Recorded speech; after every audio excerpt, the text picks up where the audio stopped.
You're Locked On NHL, your daily podcast on the National Hockey League. Part of the Locked On Podcast Network, your team every day.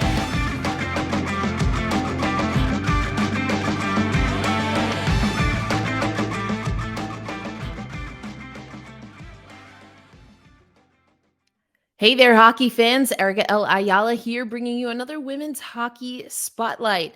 And of course, free agency abound for the Premier Hockey Federation. We talked about some of the big signings, and the Connecticut Whale did it once again. The Connecticut Whale announced that they signed Sandra Abstreiter. She was a member of the German national team and also played at Providence College. She signed a one-year deal.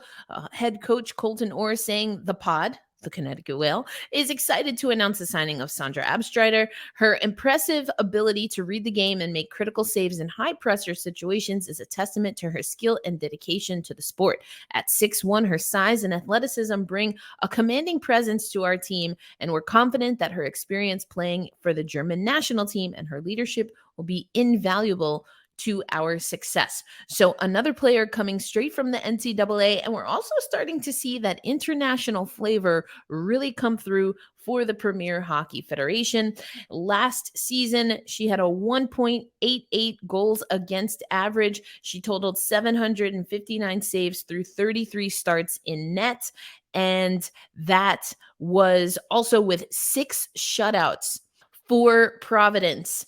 And I've seen Abstreiter. I called one of her games when I was working a Hockey East game, and have seen her, of course, at the IIHF tournament. And good frame, good goalie, and she will be part of the new tandem in Connecticut with, of course, Emma Södeberg, who we talked about on the last Women's Hockey Spotlight.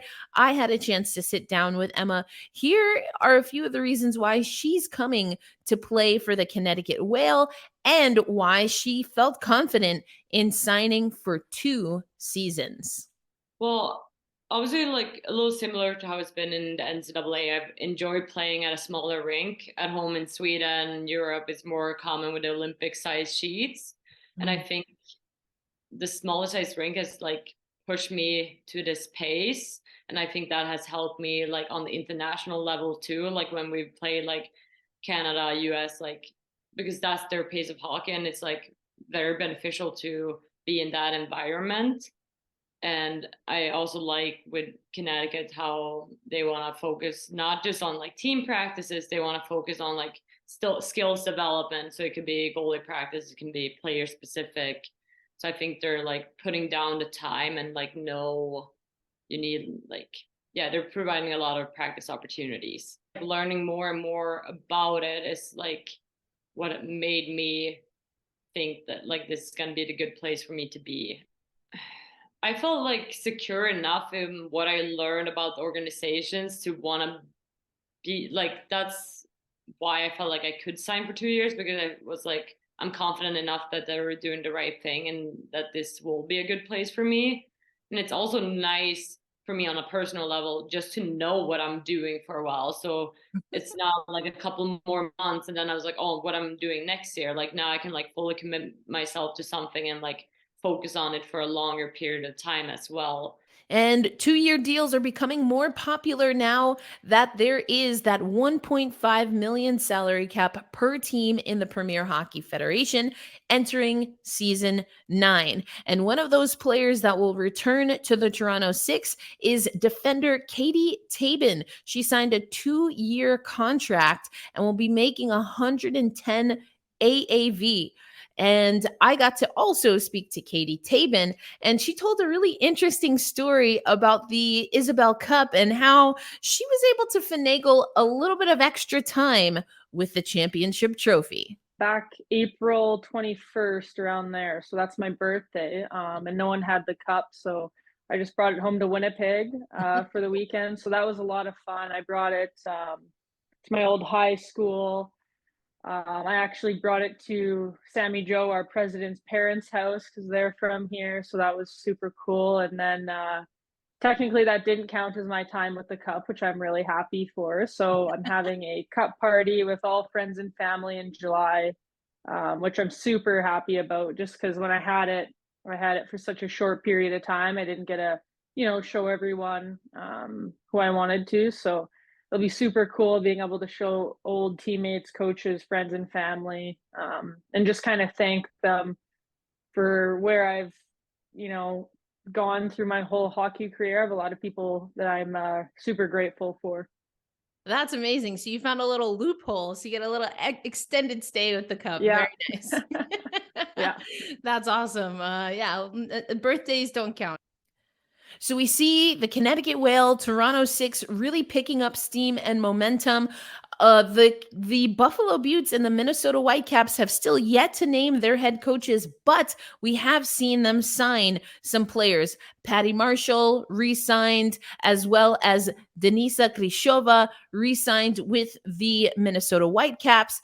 And we saw again an infusion of talent from abroad with the Buffalo Beauts, and they signed Danish goaltender, and they signed Danish Olympian Amelie Anderson. Now, she is a defender on the blue line. She comes from the University of Maine.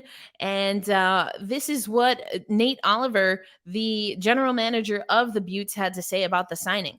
Amelie is a very rugged defender. As nice as she might be off the ice, she has a sandpapery disposition on it.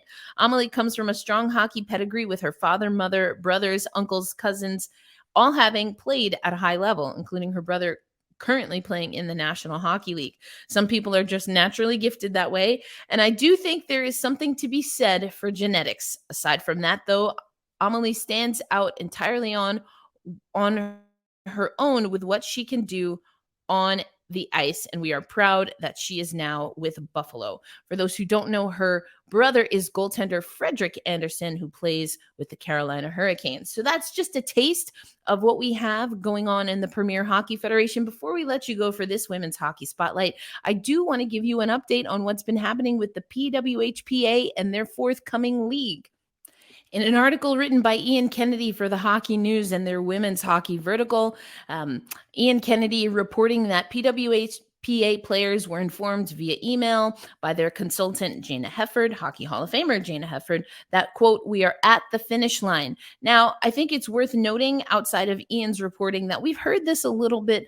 We've heard this a time or two before from the PWHPA. And so I think they're getting dangerously close to that kind of hockey league that cried wolf scenario. But either way, from Ian's reporting in an email that was sent on June 11th, members were told that, again, they are close to the finish line. This is what Jana Hefford had to say in that email, quote, "we have been conducting arena visits with representatives from the league ownership group in markets in Canada and the US to ensure we are well positioned for the launch." In Ian's reporting, he also mentions that the idea was to announce the league during the Stanley Cup playoffs.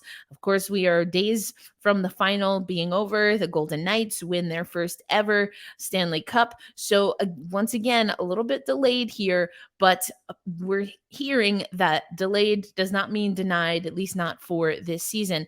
And in the email, Jada Hefford told members to, quote, "keep an eye on your inbox for more exciting updates to come soon." So again, no timeline, and the timeline has changed again, but we're hearing reports that the PWHPA, which will be the union, is close to finalizing what would be a league, another professional league in North America. Now, we mentioned it's a $1.5 million salary cap per team for the PHF in their season 9. So very curious to see what the details regarding pay, and also in Kennedy's reporting, he mentioned things like medical coverage. So that's what the PWHPA has been fighting for. And so apparently, hopefully soon, we will see what those details look like, and over the years, how they were able to move the needle and get to what they believe to be the viable and sustainable product for women's ice hockey.